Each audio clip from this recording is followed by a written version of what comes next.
Hey guys, Greaves here again. All right, so we're going to take a look at magnetism today. I'm going to do the best I can here at home with no magnets, etc. Right, so we'll do the best job that we can. All right. First, let's take a look at magnets and magnetism. Number one, right? I think many of you probably already know, right? What makes a magnet? What's some characteristics? All right, magnets have what we call north and south poles. Okay, north and south poles. So I'm going to draw a little bar magnet, probably things that you are familiar with from grade school or whatever, right? So what would I say? All right, there's the north pole of the magnet, and there's the south pole of the magnet, okay? What would happen? Look, suppose I take this magnet, right, and I break it in half, all right? I'm going to chop this guy in half, right? So this was the north pole before. There's the south pole here, right? What happens to this magnet now? Well, does this just stay the south pole and this stays the north? Well, the answer is no, right? Magnets will always, right, have what's called the north and the south pole. Well, what's going to happen is this side here is going to become the north pole. Now this magnet, and this is going to be the south pole of that magnet, right? Just some general things, okay? 2, all right? What is the cause of magnets? Maybe that's not really worded very well, but what's the root cause of magnetism? Well, it's going to sound strange, but really the root cause of anything having some sort of magnetism or magnetic field, right, is, right, moving charges. So what is ultimately responsible for something to be magnetic? Moving charges. Yes, that little magnet that's on your fridge that's holding up pictures and all sorts of nice stuff that you guys look at. Right inside there, right, there are moving charges. And what do I mean? I mean like a current. Do I mean like a current, like in the wire that's connected to your outlet? Well, that's a different current, isn't it? Those are, in fact, moving charges. And believe it or not, any wire that's causing a charge has a magnetic field because the electrons are flowing in the wire. However, believe it or not, this pen, there isn't really an overall magnetic field, but aren't there charges in here? Aren't there electrons surrounding all the atoms that are, in fact, what? Rotating around, or I should say orbiting around the electrons? The nucleus of the atom? The answer is yes. So, believe it or not, if I look close enough, each atom itself is a magnet. Why is that? Because there are electrons orbiting around. There are moving charges. Well, why isn't this guy magnetic then?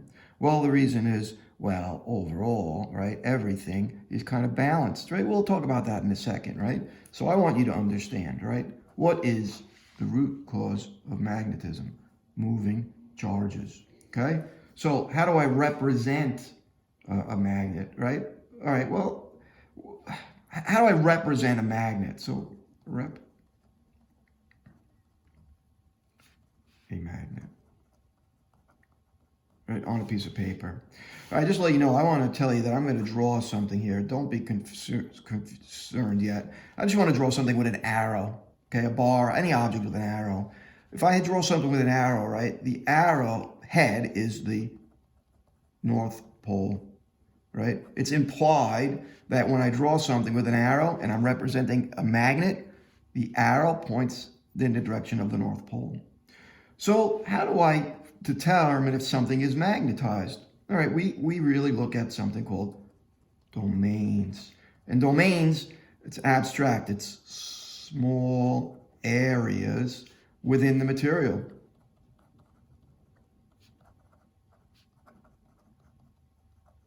Right, within the material. All right, so let's take a look at how I would represent a non-magnet.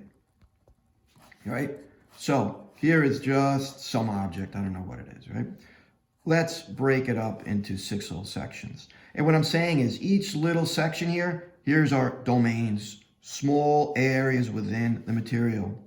Okay, so if I looked at a non-magnet, right, what I'm going to say is, well, you know what? Let's say that in this area, maybe I do have an overall magnet, right? All the atoms are aligned such that maybe I have an overall magnetic field that's pointing up and to the right. But then again, maybe this guy has a little domain that points this way.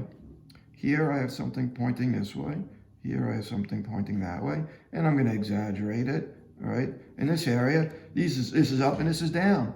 So what do I have here? Well, look at all my domains and the magnets, or I should say the atoms that are within, because each atom is a magnet.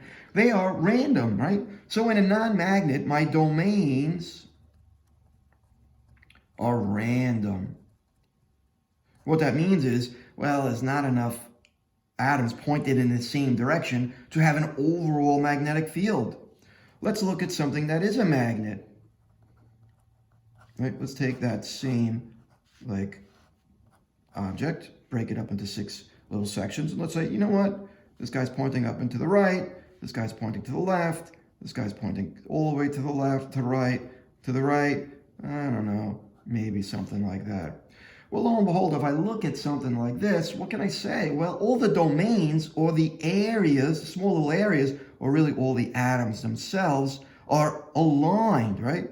They're aligned, pointing all in the same direction, right? So the domains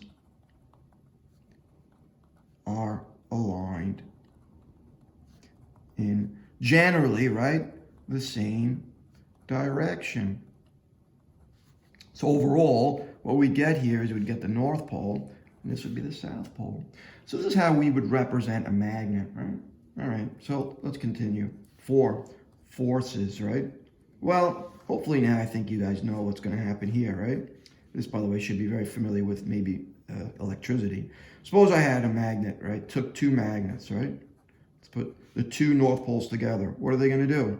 Well, these, you know, are going to repel, right? How about this? South and a south. What are these guys going to do? Well, these are going to repel as well. So we know, right? Let's say forces in this direction, right? That like poles repel. How about if I did something like this? Right? North and a south. Well, now I have 2 unlike poles, and these 2 guys are going to attract, right? I think you guys are familiar with that, and most definitely have seen something like that or messed around with that in your times at school. Okay?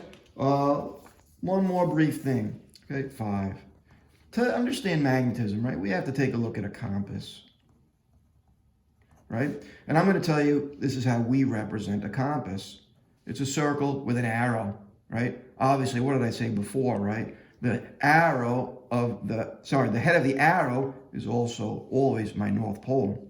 So if I draw another compass, right, this would be my North Pole of the compass is pointing in this direction, right? And I can move this around, right? And what is a compass really? Well, a compass is really nothing more than a magnet which is allowed to rotate. Right, such that this compass, is a magnet. It's on a little bearing here, and it's allowed to rotate around. I'm sure you've seen that before, right? All right, so that's a compass. Now, let's go into mapping, right, a magnetic field. Now, we did something like this. We mapped electric fields. Believe it or not, this looks very, very similar. So very difficult to do this at home. We would have done this kind of in a lab at school. But let's take a look at a magnet. Here's a magnet itself. What does the field lines look like, right, for a compass? All right, well, the only way to do this is to take a compass, right, and put it in or close to the magnet. So let's take a look. Let's put a compass right here. All right. Remember what a compass is. A compass is a magnet which is allowed to rotate. And remember, the compass has a North Pole and a South Pole. Remember that like poles will repel, unlike poles will attract. So if I put this compass right here, what's your expectation about the compass? Well, I think it's going to point, the North Pole of the compass is going to point away from the North Pole of my magnet, right? If I move this, let's suppose I put the compass right here. What's going to happen? Well, once again, the North Pole, right, of my compass is going to point away from the North Pole of my magnet. If I move it over here, well, what's going to happen? Well, right here, it's a little weird spot. The north pole of my compass is going to be attracted to the south pole and repelled to the north pole. So I get something like that. And I can bring this guy over here. And hopefully, difficult, right, to see what's starting to happen. The north pole of my compass outside my magnet is always going to want to be pointed towards the south pole of my compass. Of my magnet. So in general, right, what are the poles going to look like? Or I should say, what are the magnetic fields going to look like? Right?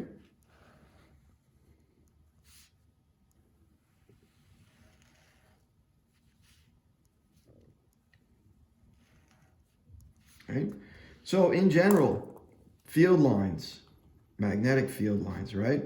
How do I determine which way they point, right? Or the direction, right? Field lines, right, are determined by the direction the north pole of the compass points. Okay? What I'm going to do is I'm going to send you guys a link as well to a little website. You just mess around with compasses and magnetic field lines and stuff like that. Okay, guys? Have a good day. See you later.